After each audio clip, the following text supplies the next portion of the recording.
la teneur tout à l'heure. Bienvenue dans cette édition qu'on ouvre par ce déplacement du président Alpha Condé. Il est à Abu Dhabi, une visite de travail pour rechercher le financement de plusieurs projets de développement en Guinée. Le chef de l'État est accompagné par certains ministres dont les départements sont directement concernés. Le point avec Sanassi Keita. La délégation guinéenne conduite ici à Abu Dhabi par le président de la République s'est entretenue avec plusieurs responsables émiratis.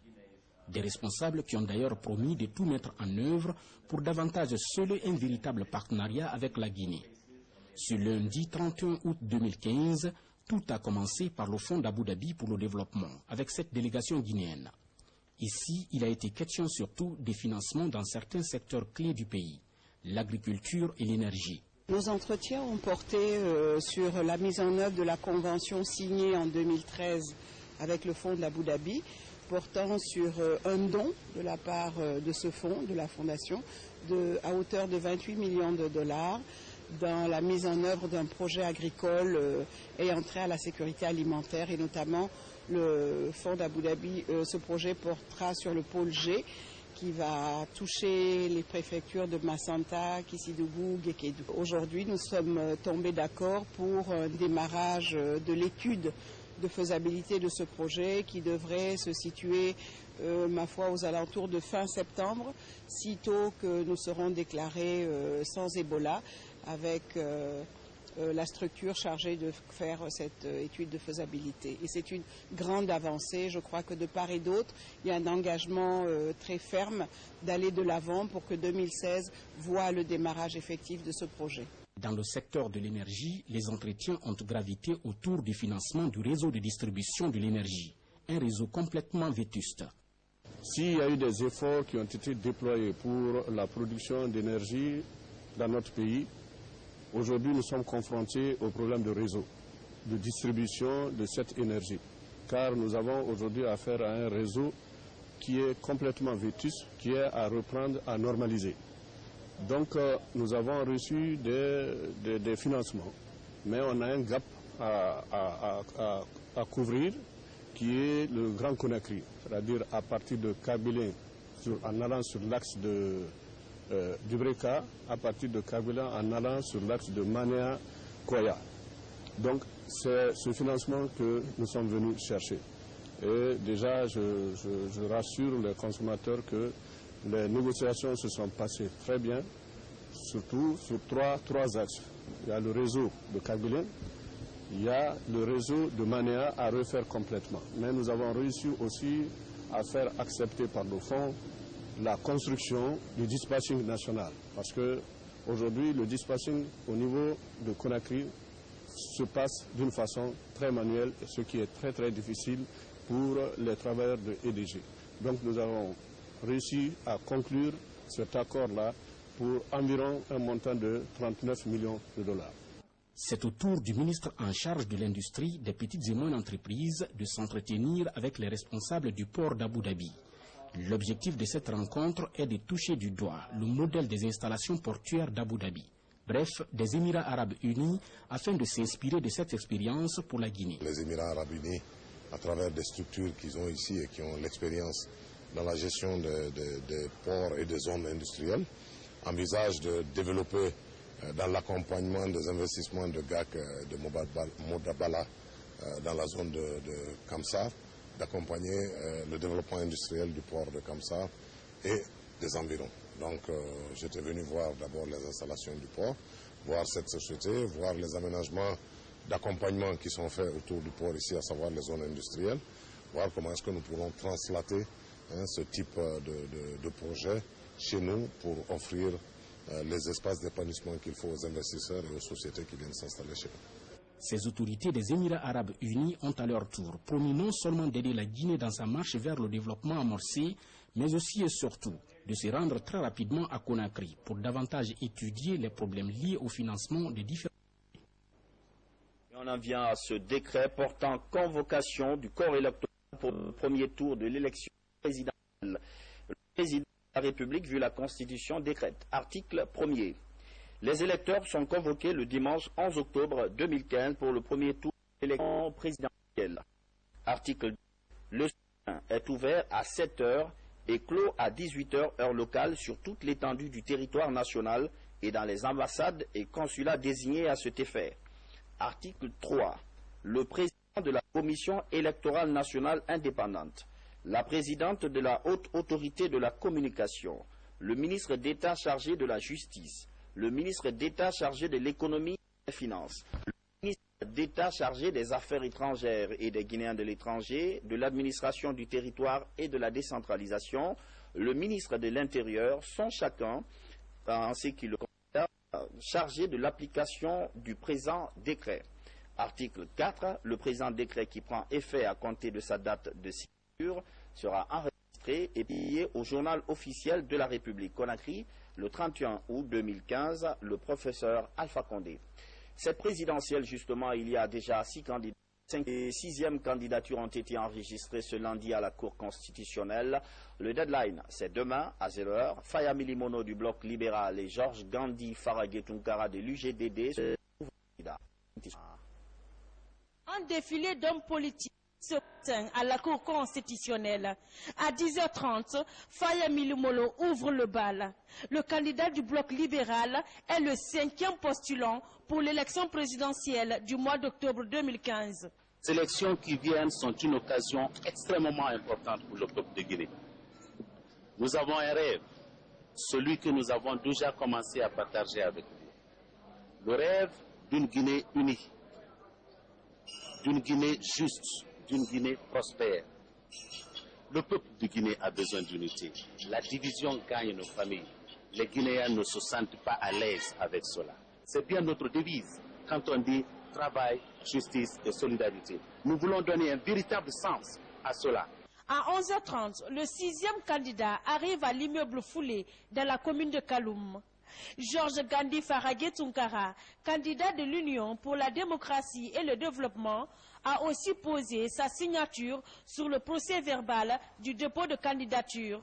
À sa sortie d'audience, le candidat officiel de l'UGDD se dit confiant.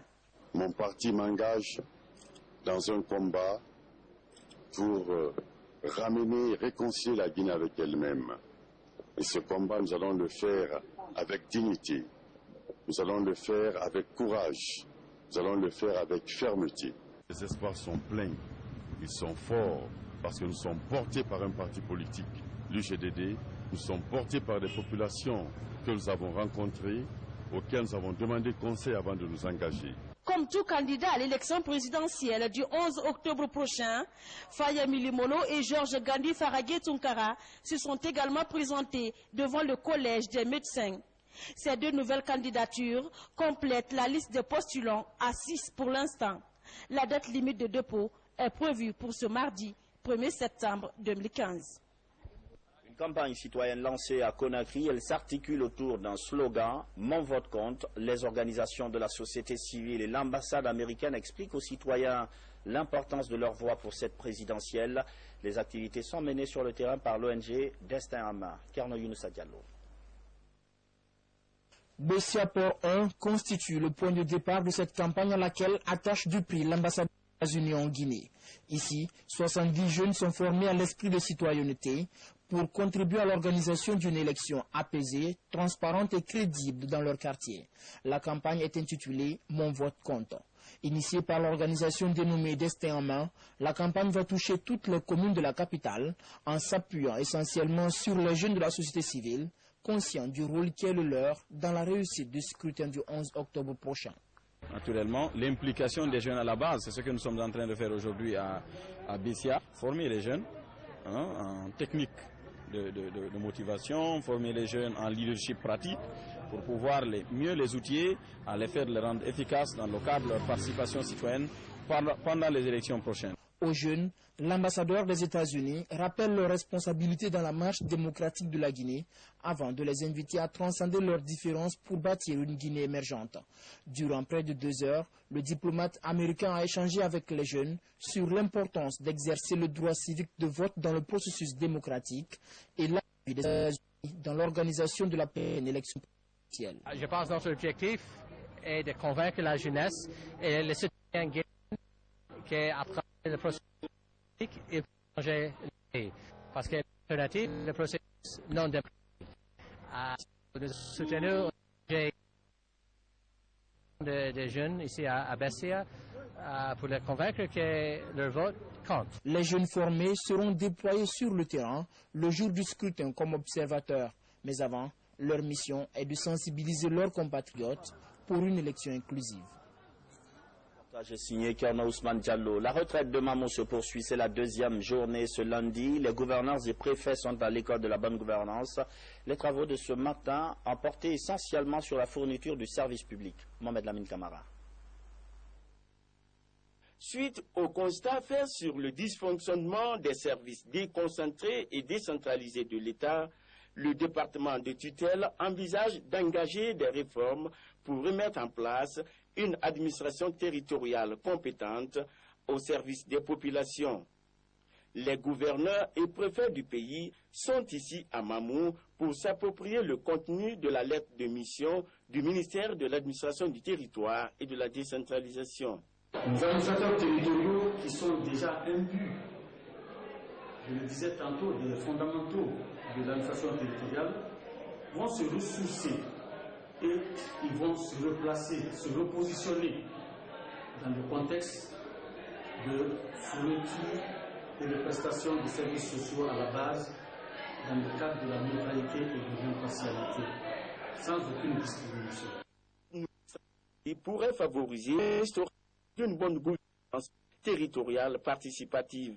Le processus électoral est en cours. Ces administrateurs territoriaux vont plancher sur plusieurs modules, notamment le principe de neutralité des responsables du commandement local. Nous sommes très bien orientés du rôle essentiel que nous devons jouer pour harmoniser les points de vue du politique, du social, de l'administratif, des populations entières, pour que les élections soient plus transparentes, plus crédibles, acceptées de tous. Une plateforme d'échange d'expériences devrait à coup sûr permettre d'améliorer la qualité des services et de prestations des gouverneurs et préfets au niveau des populations. À la base, les travaux de cette retraite de Mamou vont se poursuivre jusqu'à mardi pour aboutir à des résultats concluants.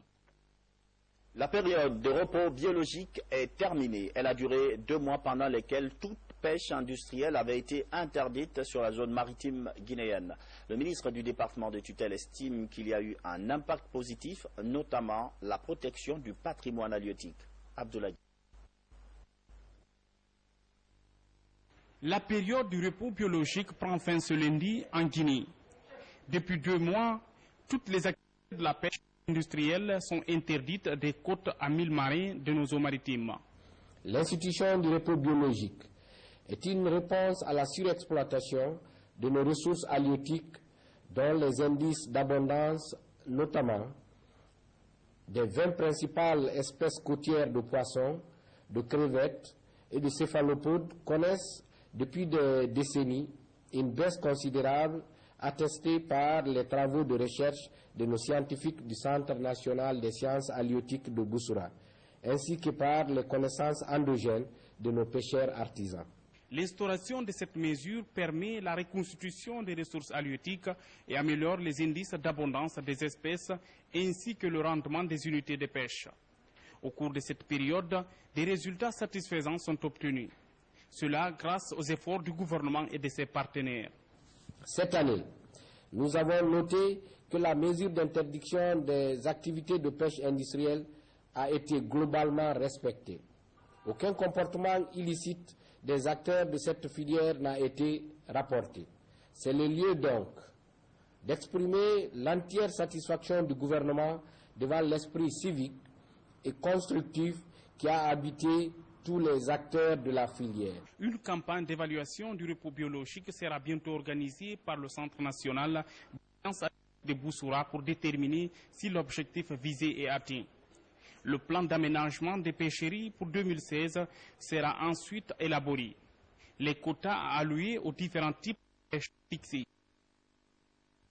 La nature reprend des couleurs à Farana et à Kissidougou. La campagne de reboisement lancée par le ministère de l'Environnement donne des fruits. Une délégation est actuellement sur le terrain. Suivi évaluation du projet. Dame Nature peut enfin arborer sa robe verte. Mamadou Alpha Baldé. La révolution verte en marche dans notre pays.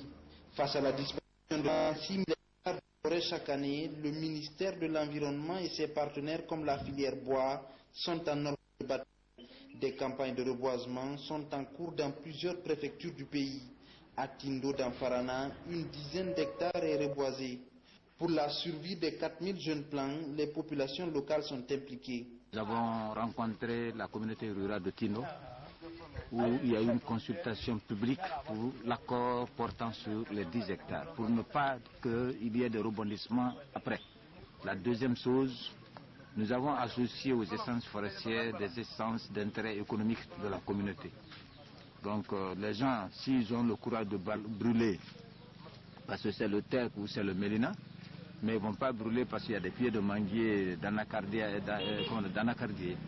À Kissidougou, engagement pour la restauration et la protection des forêts. 10 hectares sont reboisés cette année et 5 l'année dernière. La filière est en train de travailler sérieusement parce qu'aujourd'hui, si nous sommes sur le terrain, c'est pour couronner le travail qui est fait depuis le mois de juin jusqu'à aujourd'hui. Vraiment, on a vu un peu partout, depuis Dogomé et en passant par jusqu'à Kissidougou, tout ce parcours-là, les périmètres sont reboisés.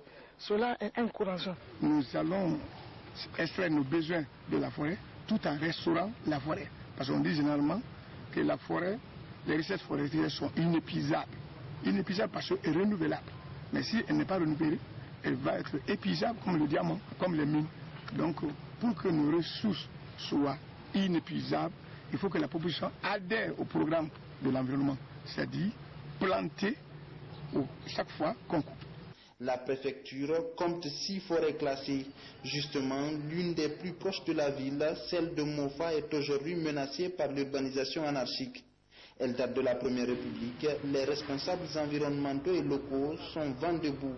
Pas question de morceler cette forêt périurbaine, encore moins de la faire disparaître. La forêt Mofa est déjà attaquée par la commune urbaine. Donc nous nous sommes battus pour relever le défi. Nous avons reboisé, cassé les soubassements faits par la commune urbaine. Pour contribuer à minimiser les impacts du changement climatique, le ministère en charge de l'environnement généralise le reboisement et la sensibilisation des communautés dans plusieurs préfectures du pays. C'est tout le contraire qui se passe à l'Abbé. Les forêts sont décimées dans cette région. Il y a urgence. Les ONG communautaires arrivent en sapeurs-pompiers pour sauver ce qui peut l'être encore. Une opération de restauration du couvert végétal est à l'étude au cours d'une rencontre qui s'est tenue récemment. Saradine Diallo, Falilou Diallo. Dans la région de l'Abbé, plus précisément dans la préfecture du même nom, l'ampleur de la déforestation est énorme. Ici à Kialakoum par exemple, la forêt a laissé place à une urbanisation anarchique. C'est ce qui reste du grand marigot de cette forêt classée. Quand on va faire la coupe abusive, tous ces bois vont partir, ça va dénuder le sol, ça va dégrader le sol, il y aura difficulté, n'est-ce pas, de terre cultivable, il y aura difficulté d'infiltration pour que les coupes aient suffisamment d'eau, il y aura tellement de problèmes, finalement, le soleil va taper directement les hommes, le soleil n'est plus arrêté, les rayons ultraviolets qui viennent du soleil tapent directement le sol et les hommes.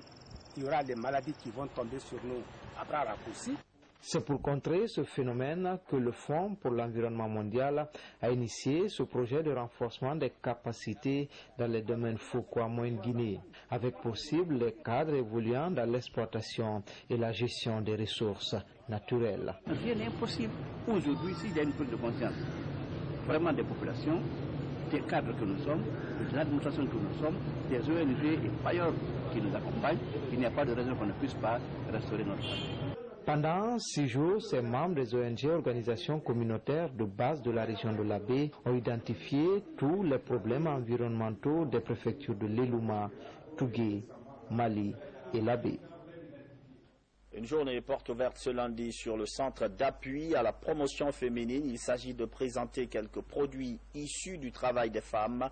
L'initiative est du ministère de l'Action sociale et de la promotion féminine. Seydou Bandjaï.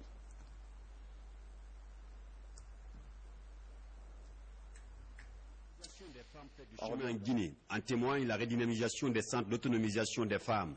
Une journée porte ouverte est organisée à cet effet.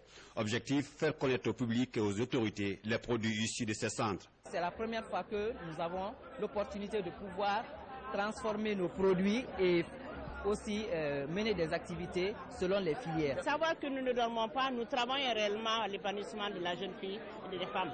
Donc les métiers que nous apprenons, c'est ce que nous sommes venus montrer aujourd'hui. Aujourd'hui, c'est l'artisanat guinéen qui est fier, et faire cette visite et voir le talent et le professionnalisme de nos femmes, ça ne fait que me réconforter. À ce rendez-vous de 2 jours, 100 jeunes filles issues des milieux défavorisés bénéficient des diplômes dans des métiers comme la saponification, la teinture, l'art culinaire et la transformation agroalimentaire. Nous avons organisé ces journées portes ouvertes pour vendre nos produits, pour donner une plus grande lisibilité à ce que nous faisons. Ce projet pilote est une initiative du gouvernement guinéen avec l'appui de l'UNFPE. Il vise l'autonomisation des femmes tout en assurant la promotion de l'artisanat guinéen, à l'image de ce vêtement que porte le parrain des centres d'autonomisation. Féliciter toutes les bonnes femmes qui œuvrent dans le cadre de l'autonomisation des femmes, parce que leur engagement va dans le droit fil de la politique du chef de l'État, professeur Alpha Condé, vis-à-vis des femmes. Et donc, quand on voit aujourd'hui tous les articles que les apprenantes là ont eu à fabriquer, avec l'assistance bien sûr des encadreurs, nous ne pourrons que nous en féliciter. Cette journée porte ouverte s'étendra sur 2 jours avec l'exposition de plusieurs produits des centres d'autonomisation et de promotion des femmes des préfectures de Kindia, Tankan, Boké, Labé et Dingraï. Un atelier de 3 jours pour lancer une presse spécialisée sur des questions économiques. Des cadres de la Banque centrale forment un groupe de journalistes. La formation s'est ouverte ce matin jusqu'au 2 septembre. Fatima Diallo. Comment traiter l'information économique, le rôle, les fonctions et missions de la Banque centrale? Des questions auxquelles tente de répondre cette formation. Initiée par la Banque centrale, ces journalistes seront formés par des professionnels de l'économie et de la communication. La Banque centrale est une institution dont la matière première, c'est d'abord les tableaux, les analyses, les synthèses et des matières qui nécessitent une formation permanente, une formation de tous les instants. Et si une institution comme le centre de formation du ministère de la Communication vient à l'encontre de la Banque centrale pour partager cette préoccupation au niveau des professionnels de la communication, c'est-à-dire de ceux qui sont appelés à vulgariser ce que la Banque centrale et le gouvernement font, de vulgariser, faire passer et vulgariser cela dans le public, vous comprendrez très bien que c'est du plus haut intérêt de la Banque centrale de donner suite à une telle requête-là. Cet atelier de 3 jours regroupe plusieurs journalistes économiques des médias publics et privés. Ils devront s'approprier l'information économique et ses caractéristiques. Nous avons une ambition, c'est celle de transformer le média, je veux parler de la presse nationale, publique et privée, comme un outil de développement et un facteur d'unité nationale. Je pense que la formation, elle est continue. C'est une dynamique que nous avons engagée qui prendra en compte toutes les réalités du pays et ça va concerner toute la presse guinéenne. La Banque centrale est garante de la stabilité économique et monétaire. L'institution entend accompagner ses hommes de médias à mieux maîtriser son fonctionnement.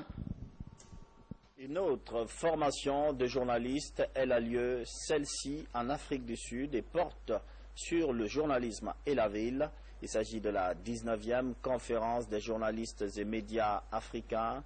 Notre pays est représenté à cette rencontre des réflexions pour démontrer que les médias ont un impact sur les secteurs politiques, économiques et sur le social.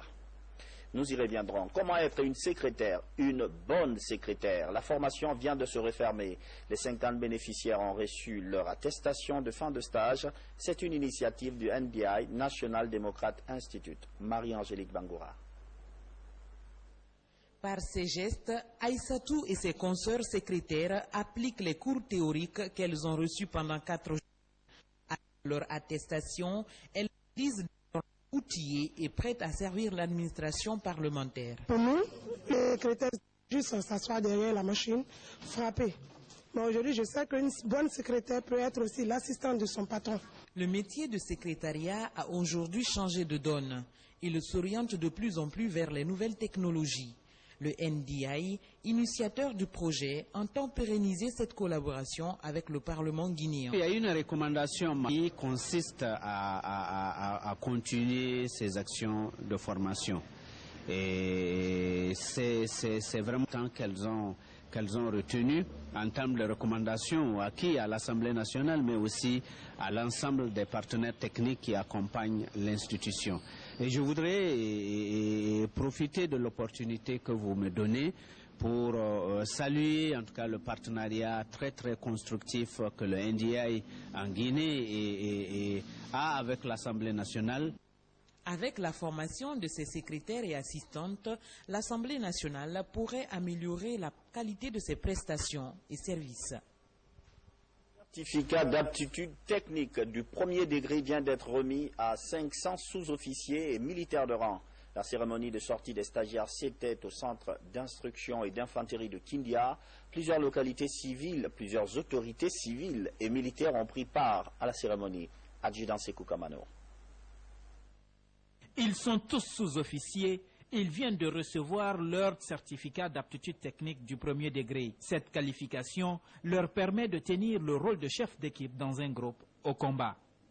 4 mois au centre d'instruction et d'infanterie de Kindia auront permis à 540 militaires, dont 36 femmes venues de toutes les unités de l'armée de terre, de mer et de l'air, apprenant les techniques de commandement d'une équipe au chef du groupe de combat, du rôle essentiel dévolu, gradé au sein du corps de troupes, ce qui est de nos jours indispensable à la bonne marche de nos forces armées. Ces hommes ont été initiés à la tactique, à la topographie, pour régler dans l'armée. Une vision avec la réforme du secteur de défense et de sécurité. Je vous félicite pour le courage et la discipline observés pendant le stage. Aujourd'hui, avec ce programme de formation entamé par l'hiérarchie militaire, l'idée de rendre l'armée plus professionnelle, disciplinée, sera atteinte. Fin de la cérémonie, les stagiaires ont fait des démonstrations et un espace de sport a été dédié à la mémoire de feu général Kéléfa Diallo, ancien chef d'état-major général des armées, décédé dans un crash d'avion au large de Morovia. Retour sur ce décret portant convocation du corps électoral pour le premier tour de l'élection présidentielle. Le président de la République, vu la Constitution, décrète. Article 1er. Les électeurs sont convoqués le dimanche 11 octobre 2015 pour le premier tour de l'élection présidentielle. Article 2. Le scrutin est ouvert à 7 h et clos à 18 h, heure locale, sur toute l'étendue du territoire national et dans les ambassades et consulats désignés à cet effet. Article 3. Le président de la Commission électorale nationale indépendante, la présidente de la Haute Autorité de la Communication, le ministre d'État chargé de la Justice, le ministre d'État chargé de l'économie et des finances, le ministre d'État chargé des affaires étrangères et des Guinéens de l'étranger, de l'administration du territoire et de la décentralisation, le ministre de l'Intérieur sont chargés, chacun en ce qui le concerne, de l'application du présent décret. Article 4. Le présent décret qui prend effet à compter de sa date de signature sera enregistré et publié au journal officiel de la République, Conakry, le 31 août 2015, le professeur Alpha Condé. C'est la fin de cette édition d'information. Merci de votre fidélité à la télévision guinéenne. Bonsoir.